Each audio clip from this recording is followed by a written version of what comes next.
Hello दोस्तों, कैसे हो? उम्मीद है आप सब अच्छे होंगे। मैं हूं आपका दोस्त रोहित बालियान। यदि आप पहली बार हमारे चैनल पर आए हो तो एक जीरो टू हीरो एक प्लेलिस्ट है, वहां जाइए। वहां आपको शेयर मार्केट के बारे में जितनी भी थियोरेटिकल नॉलेज है, आईपीओ कैसे आता है, शेयर मार्केट क्या है, कोई भी छोटी छोटी चीज़ें आपको सारी उधर मिल जाएगी। ठीक है। लास्ट पार्ट में हमने डिस्कस किया था स्टॉक ब्रोकर के बारे में, वो कितना इम्पोर्टेंट है, ट्रेडिंग अकाउंट कैसे खोलता है वो। ठीक है, उसके बारे में हमने डिस्कस किया था। इस टॉपिक में हम डिपॉजिटरी के बारे में हम डिस्कस करेंगे। जेंटलमैन, यदि आप कोई मकान परचेज करते हो या प्लॉट परचेज करते हो और आपको कोई पूछे कि आप उस मकान के या प्लॉट के आप मालिक हो, आप कैसा दिखाओगे?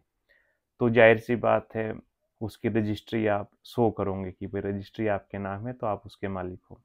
हिंदी में रजिस्ट्री को बैनामे में बोलते हैं। ठीक है। तो एक सर्टिफिकेट है जो ये शो करता है कि आप उस प्रॉपर्टी के आप जो है मालिक हो। सेम वे, यदि किसी कंपनी के आप शेयर खरीदते हो तो आप कैसे दिखाओगे कि आप उस कंपनी के मालिक हो? तो पहले क्या होता था, एक शेयर सर्टिफिकेट इशू होता था जो कागज की फॉर्म में होता था, प्रॉपर एकदम पेपर पे शेयर सर्टिफिकेट मिलता था। लेकिन क्या हुआ, धीरे धीरे 96 के बाद में, 1996 के बाद में शेयर सर्टिफिकेट जो हमने कागज के फॉर्म से हमने चेंज कर दिया डिजिटल फॉर्म में। उस प्रक्रिया का बोला डीमेटलाइजेशन। डीमेटलाइजेशन शॉर्ट फॉर्म में इसे ही डीमेट बोलने लगे। ठीक है। तो पहले ट्रेडिंग अकाउंट की रिक्वायरमेंट होती थी आपको ट्रेडिंग करने के लिए, खरीदने और बेचने के लिए शेयर को। लेकिन 1996 से आपको एक डीमेट अकाउंट की भी रिक्वायरमेंट होने लगी, वो शेयर को रखने के लिए। वो डिजिटल फॉर्म में जो शेयर है उसे आप डिजिटल तिजोरी बोल सकते हो, जो भी आप डिजिटल फॉर्म में, क्योंकि अब कागज के फॉर्म में तो आपको मिलते नहीं है शेयर सर्टिफिकेट, तो वो सारे के सारे डिजिटल फॉर्म में मिलते हैं। तो उसी के लिए एक डीमेट अकाउंट की रिक्वायरमेंट होने लगी। तो आपकी जो ट्रेडिंग अकाउंट है वो डीमेट अकाउंट है, ये आपस में जो है जुड़े रहते हैं। ठीक है। सपोज करो आपको कोई एक शेयर खरीदना है, तो क्या होगा कि आप अपना प्राइस लिखोगे, नंबर ऑफ शेयर लिखोगे, वो जो शेयर है वो आप परचेज कर लोगे।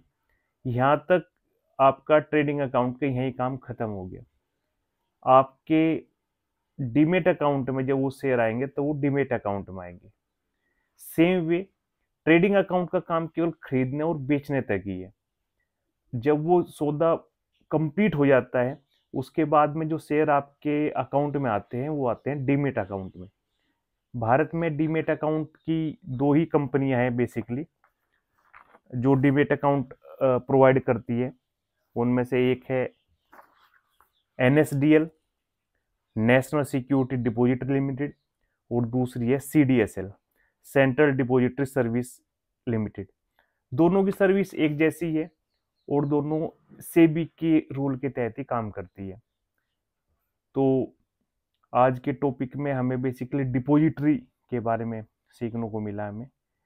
नेक्स्ट टॉपिक में हम और भी जो सेबी रेगुलेटेड एंटिटी है उसके बारे में हम डिस्कस करेंगे। और एक बार और मैं रिमाइंड करा दूं, जिन जो पहली बार हमारे चैनल पर विजिट कर रहे हैं, प्लीज़ हमारे चैनल को शेयर एंड सब्सक्राइब कीजिए। और एक प्लेलिस्ट है जीरो टू हीरो, यदि जो भी शेयर मार्केट के बारे में जितनी भी थियोरेटिकल क्लासेज है, जितने भी थियोरेटिकल पार्ट है, हम उसमें डालते रहेंगे। Okay, thank you very much.